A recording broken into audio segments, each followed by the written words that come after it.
Okay, 1, 2, 3, go! I love Mexico!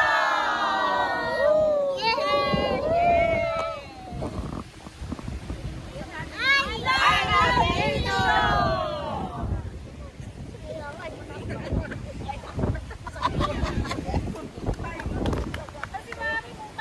I love you, El Nido! O, yan po pinupunta naman namin ngayon ay Papaya Beach.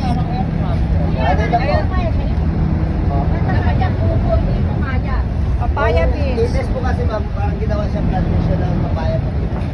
Papaya So Beach. ngayon, wala na. O, dyan po kami ngayon.